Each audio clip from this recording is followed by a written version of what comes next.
खबरों से आगे में आज शाम, क्या अमेरिका मुखालिफ जज्बात पाकिस्तान की आइंदा सियासत में कोई किरदार अदा कर सकेंगे? मुलाकात एक ऐसे पाकिस्तानी से जो अमरीकियों से पाकिस्तान में माजूर अफराद के लिए ताउन के ख्वाहिशमंद हैं, और मशरक़ वस्ता की खत्ताती न्यूयॉर्क में। ये है वॉइस ऑफ अमेरिका की पेशकश खबरों से आगे। अस्सलाम वालेकुम। वॉइस ऑफ अमेरिका के वाशिंगटन स्टूडियोज में आप सबको खुशामदीद। प्रोग्राम खबरों से आगे के साथ मैं हूं मोहम्मद आतिफ।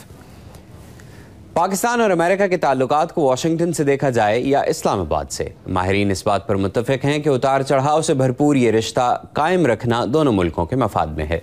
लेकिन पाकिस्तान के सियासी मंजरनामे पर तेज़ी से रूनुमा होती तब्दीलियाँ और पाकिस्तानी अवाम में बढ़ते हुए अमरीका मुखालिफ जज्बात भी वाशिंगटन के माहिरीन की तवज्जो हासिल कर रहे हैं।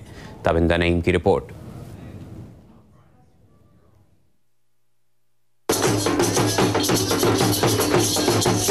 पाकिस्तान में पिछले आम इंतखाबात 18 फरवरी 2008 को हुए थे।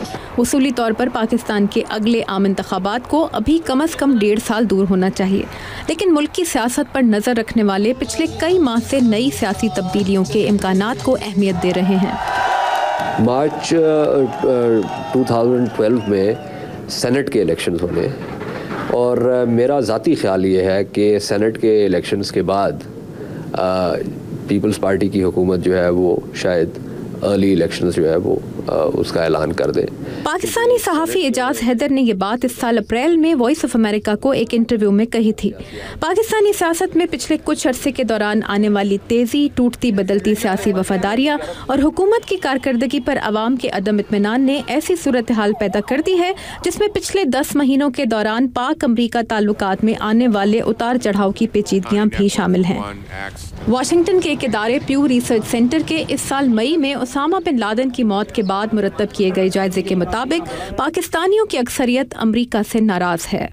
Certainly what we've seen over the years in Pakistan, over the last few years, are very consistent attitudes in terms of how Pakistanis view the United States.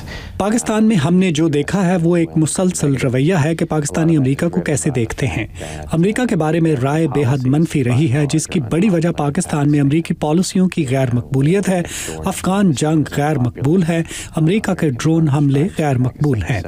इस सर्वे के मुताबिक, जिसे मुख्तलिफ अवामी गिरोहों से ताल्लुक़ रखने वाले 1250 पाकिस्तानियों की आरा की रोशनी में मुरतब किया गया, सियासी रहनुमाओं की मकबूलियत के ग्राफ में सदर जरदारी सिर्फ 11% के साथ सबसे नीचे, वज़ीर आज़म गिलानी 37% के साथ उनसे कुछ बेहतर, मुसल्लह अफवाज के सरबराह अशफाक परवेज़ कियानी 52% मकबूलियत के साथ तीसरे नंबर पर, जबकि 63 और 68% मकबूलियत के साथ बिलतरतीब नवाज शरीफ और इमरान खान सबसे ऊपर थे।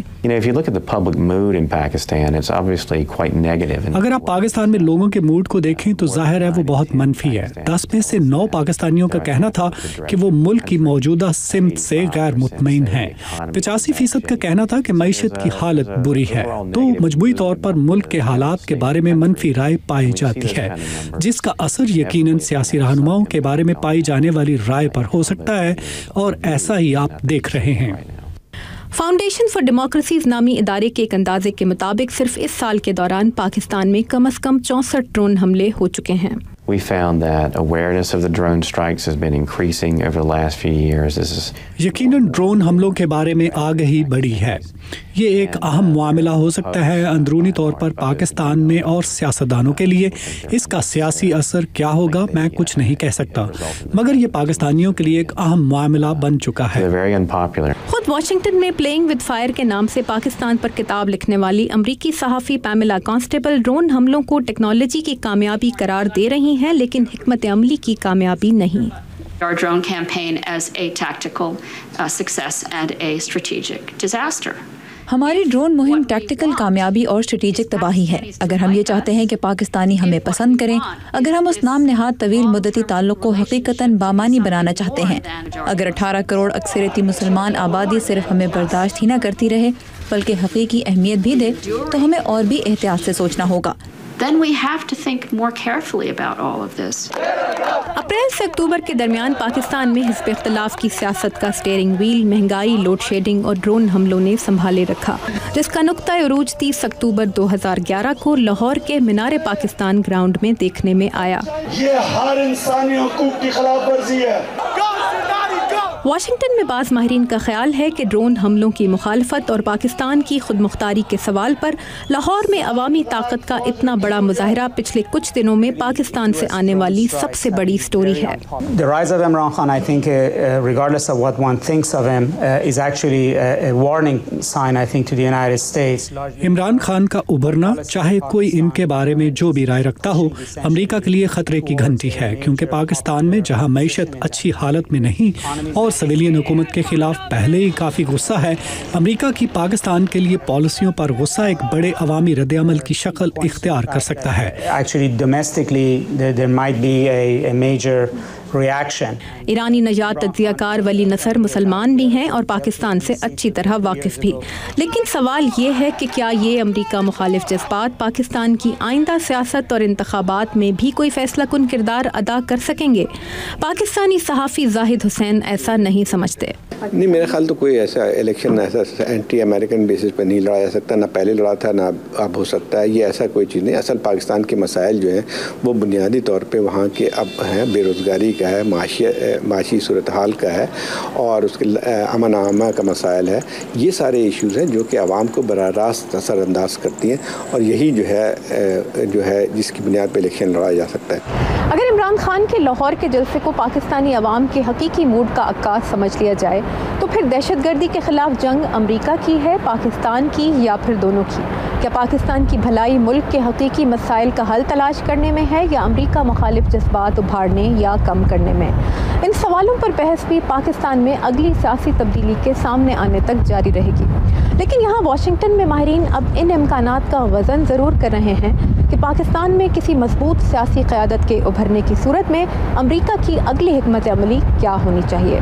تابندہ نعیم، اردو VOA، واشنگٹن. امریکہ میں معذور افراد کی فلاح و بہبود کے لیے بہت سی غیر سرکاری تنظیمیں کام کر رہی ہیں. ان کے منصوبے کیا ہیں اور وہ اپنے منصوبوں کو کس طرح آگے بڑھاتی ہیں، اور پاکستان کی تنظیمیں ان سے کیا رہنمائی حاصل کر سکتی ہیں، یہ جاننے کے لیے معذوروں کے حقوق کے لیے کام کرنے والے ایک سرگرم پاکستانی کارکن شاہد میمن نے ملاقاتیں کی یہاں کی تنظیموں سے. تفصیلات عائشہ خالد کی رپورٹ میں. یہ مناظر پاکستان میں چند سال پہلے منعقد ہونے والے نابینا افراد کے کرکٹ ورلڈ کپ کے ہیں. یہ اس بات کا ثبوت ہے کہ بصارت یا کسی بھی اور صلاحیت سے محروم افراد کی تعلیم اور تربیت پر مناسب توجہ انہیں معاشرے کا کارآمد حصہ بنا سکتی ہے. لیکن قابل افسوس بات یہ ہے کہ معاشی وسائل اور درست پالیسیز کے نہ ہونے کے باعث ترقی پذیر اور غریب دنیا اپنے معذور افراد کی صلاحیتوں سے فائدہ اٹھانے سے قاصر ہے. پاکستان کے معذور افراد کو اپنی صلاحیتوں کو نکھارنے اور ان کے اظہار کے مساوی مواقع دلانا پاکستان ڈسیبلڈ فاؤنڈیشن کے صدر شاہد میمن کا مشن ہے. آج کل امریکہ میں موجود شاہد میمن نے معذور افراد کے حقوق کے لیے کام کرنے والی تنظیم یونائیٹڈ اسٹیٹس انٹرنیشنل کاؤنسل آن ڈسیبلٹیز کے ایگزیکٹو ڈائریکٹر ڈیوڈ موریسی سے ملاقات کی. اس تنظیم جیسی دوسری NGOs اور مختلف حکومتی اداروں کے نمائندوں کے ساتھ شاہد میمن کی ملاقاتوں کا صرف ایک مقصد تھا: پاکستان کے معذور افراد کے لیے جدید اور اعلیٰ تعلیم و تربیت کی سہولیات کا حصول.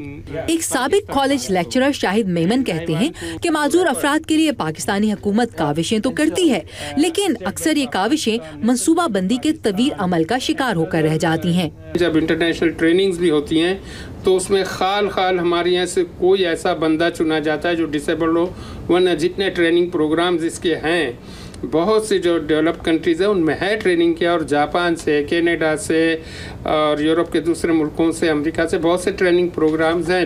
ان کے میزبان یونائیٹڈ اسٹیٹس انٹرنیشنل کاؤنسل آن ڈسیبلٹیز کے ڈیوڈ موریسی کے خیال میں معذور افراد کے مابین بین الاقوامی سطح پر رابطوں کو بڑھانا وقت کی ضرورت ہے. معذوری کسی ایک ملک، کسی ایک سیاسی جماعت یا کسی معاشی سطح کو نہیں جانتی. یہ کسی بھی خاندان کو متاثر کر سکتی ہے.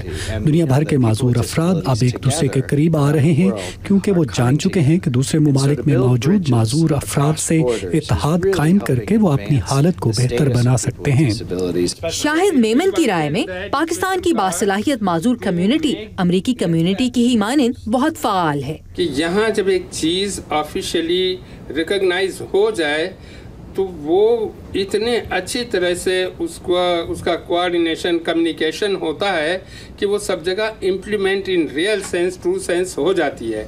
हमारे यहाँ अगर एक चीज़ हम उसको as a matter of principle जो है एडॉप्ट भी करा लें तो प्रैक्टिस में जाके बेशुमार प्रॉब्लम होता है और वहाँ जाके वो फैसिलिटीज वगैरह वो राइट्स डिफ्यूज हो जाते हैं। डेविड मॉरिसी कहते हैं कि अगर एक दूसरे से दोस्ती का रिश्ता कायम रखना है तो पाकिस्तान और अमेरिका के माजूर अफराद की कम्युनिटीज को एक दूसरे से सीखने का दरवाजा खुला रखना होगा।